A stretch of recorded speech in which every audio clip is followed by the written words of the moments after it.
Las ruinas circulares de Jorge Luis Borges. Nadie lo vio desembarcar en la unánime noche. Nadie vio la canoa de bambú sumiéndose en el fango sagrado. Pero a los pocos días nadie ignoraba que el hombre taciturno venía del sur y que su patria era una de las infinitas aldeas que están aguas arriba en el flanco violento de la montaña, donde el idioma Send no está contaminado de griego y donde es infrecuente la lepra. Lo cierto es que el hombre gris besó el fango, repechó la ribera sin apartar, probablemente sin sentir las cortaderas que le dilaceraban las carnes, y se arrastró, mareado y ensangrentado, hasta el recinto circular que corona un tigre o caballo de piedra que tuvo alguna vez el color del fuego y ahora el de la ceniza. Ese redondel es un templo que devoraron los incendios antiguos, que la selva palúdica ha profanado y cuyo dios no recibe honor de los hombres. El forastero se tendió bajo el pedestal, lo despertó el sol alto, comprobó sin asombro que las heridas habían cicatrizado. Cerró los ojos pálidos y durmió, no por flaqueza de la carne, sino por determinación de la voluntad. Sabía que ese templo era el lugar que requería su invencible propósito. Sabía que los árboles incesantes no habían logrado estrangular, río abajo, las ruinas de otro templo propicio, también de dioses incendiados y muertos. Sabía que su inmediata obligación era el sueño. Hacia la medianoche lo despertó el grito inconsolable de un pájaro. Rastros de pies descalzos, unos higos y un cántaro le advirtieron que los hombres de la región habían espiado con respeto su sueño y solicitaban su amparo o temían su magia. Sintió el frío del miedo y buscó en la muralla dilapidada un nicho sepulcral y se tapó con hojas desconocidas. El propósito que lo guiaba no era imposible, aunque sí sobrenatural. Quería soñar un hombre, quería soñarlo con integridad minuciosa e imponerlo a la realidad. Ese proyecto mágico había agotado el espacio entero de su alma. Si alguien le hubiera preguntado su propio nombre o cualquier rasgo de su vida anterior, no habría acertado a responder. Le convenía el templo inhabitado y despedazado, porque era un mínimo de mundo visible, la cercanía de los leñadores también, porque estos se encargaban de subvenir a sus necesidades frugales. El arroz y las frutas de su tributo eran pábulo suficiente para su cuerpo, consagrado a la única tarea de dormir y soñar. Al principio, los sueños eran caóticos. Poco después, fueron de naturaleza dialéctica. El forastero se soñaba en el centro de un anfiteatro circular, que era de algún modo el templo incendiado. Nubes de alumnos taciturnos fatigaban las gradas. Las caras de los últimos pendían a muchos siglos de distancia y a una altura estelar, pero eran del todo precisas. El hombre les dictaba lecciones de anatomía, de cosmografía, de magia. Los rostros se escuchaban con ansiedad y procuraban responder con entendimiento, como si adivinaran la importancia de aquel examen que redimiría a uno de ellos de su condición de vana apariencia y lo interpolaría en el mundo real. El hombre, en el sueño y en la vigilia, consideraba la respuesta de sus fantasmas. No se dejaba embaucar por los impostores. Adivinaba en ciertas perplejidades una inteligencia creciente. Buscaba un alma que mereciera participar en el universo. A las 9 o 10 noches comprendió con alguna amargura que nada podía esperar de aquellos alumnos que aceptaban con pasividad su doctrina y si de aquellos que arriesgaban a veces una contradicción razonable. Los primeros, aunque dignos de amor y de buen afecto, no podían ascender a individuos. Los últimos preexistían un poco más. Una tarde, ahora también las tardes eran tributarias del sueño. Ahora no velaba sino un par de horas en el amanecer. Licenció para siempre el vasto colegio ilusorio y se quedó con un solo alumno. Era un muchacho taciturno, cetrino, díscolo a veces, de rasgos afilados que repetían los de su soñador. No lo desconcertó por mucho tiempo la brusca eliminación de los condiscípulos. Su progreso, al cabo de unas pocas lecciones particulares, pudo maravillar al maestro. Sin embargo, la catástrofe sobrevino. El hombre un día emergió del sueño como de un desierto viscoso. Miró la vana luz de la tarde que al pronto confundió con la aurora y comprendió que no había soñado. Toda esa noche y todo el día, la intolerable lucidez del insomnio se abatió contra él. Quiso explorar la selva, extenuarse. Apenas alcanzó entre la cicuta unas rachas de sueño débil, veteadas fugazmente de visiones de tipo rudimental, inservibles. Quiso congregar el colegio y apenas hubo articulado unas breves palabras de exhortación, este se deformó, se borró. En la casi perpetua vigilia, lágrimas de ira le quemaban los viejos ojos.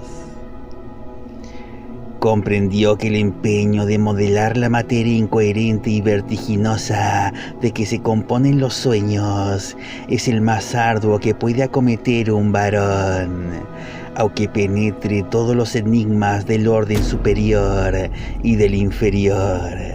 Mucho más arduo que tejer una cuerda de arena o que amonedar el viento sin cara. Comprendió que un fracaso inicial era inevitable. Juró olvidar la enorme alucinación que lo había desviado al principio y buscó otro método de trabajo. Antes de ejercitarlo, dedicó un mes a la reposición de las fuerzas que había malgastado el delirio. Abandonó toda premeditación de soñar y casi acto continuo logró dormir un trecho razonable del día. Las raras veces que soñó durante ese periodo, no reparó en los sueños. Para reanudar la tarea, esperó que el disco de la luna fuera perfecto. Luego, en la tarde, se purificó en las aguas del río, adoró los dioses planetarios, pronunció las sílabas lícitas de un nombre poderoso y durmió. Casi inmediatamente soñó con un corazón que latía. Lo soñó activo, caluroso, secreto, del grandor de un puño cerrado, color granate en la penumbra de un cuerpo humano, aún sin cara ni sexo. Con minucioso amor lo soñó durante 14 lúcidas noches. Cada noche lo percibía con mayor evidencia. No lo tocaba, se limitaba a atestiguarlo, a observarlo, tal vez a corregirlo con la mirada. Lo percibía, lo vivía desde muchas distancias y muchos ángulos.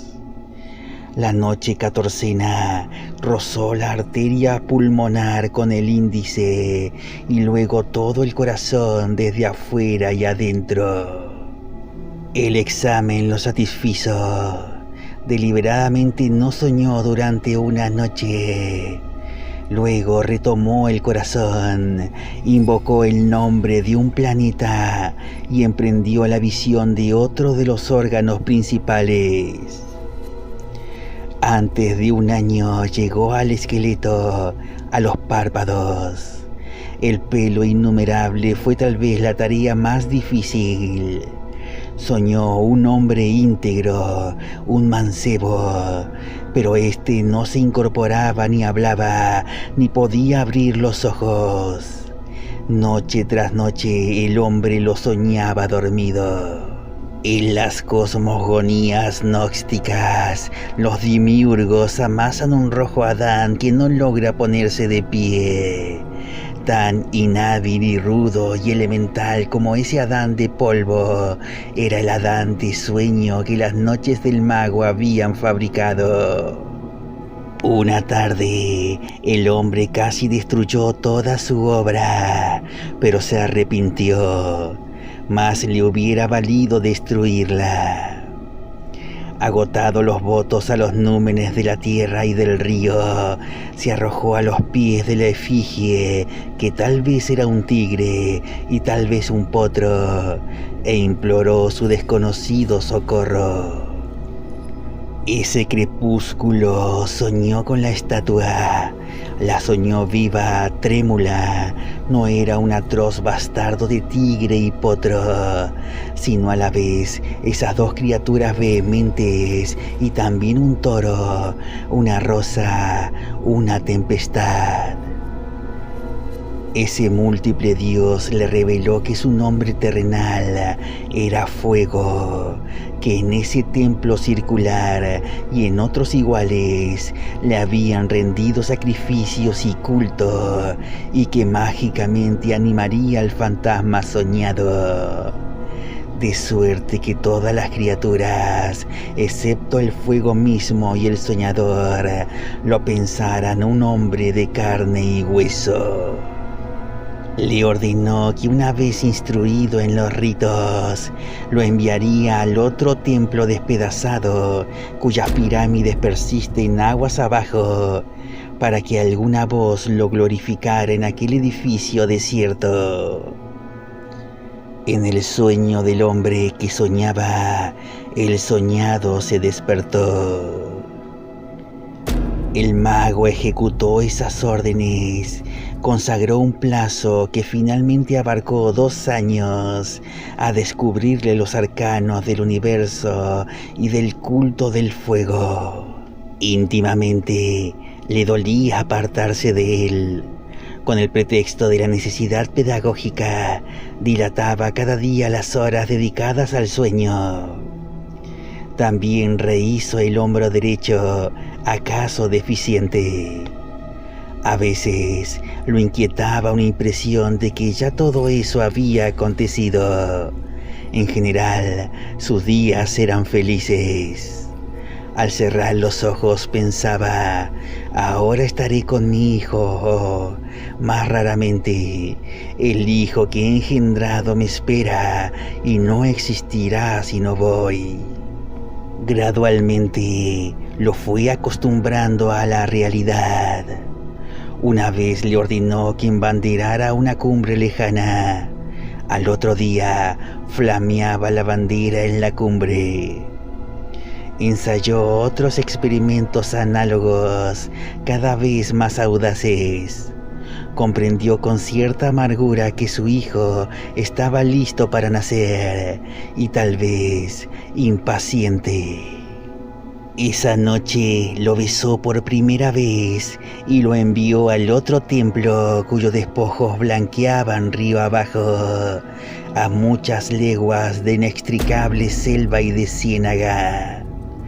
Antes, para que no supiera nunca que era un fantasma, para que se creyera un hombre como los otros, le infundió el olvido total de sus años de aprendizaje.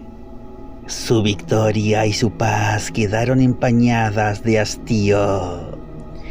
En los crepúsculos de la tarde y del alba se prosternaba ante la figura de piedra, tal vez imaginando que su hijo irreal ejecutaba idénticos ritos en otras ruinas circulares, aguas abajo.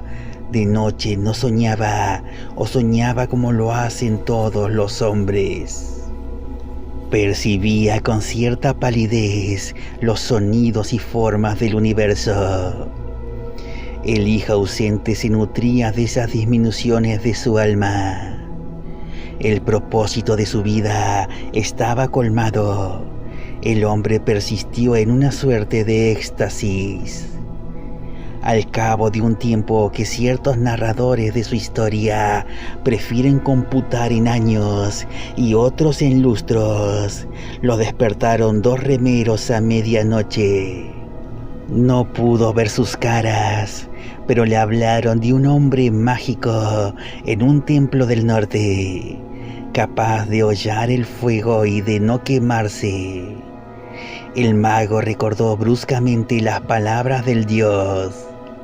Recordó que de todas las criaturas que componen el orbe, el fuego era la única que sabía que su hijo era un fantasma.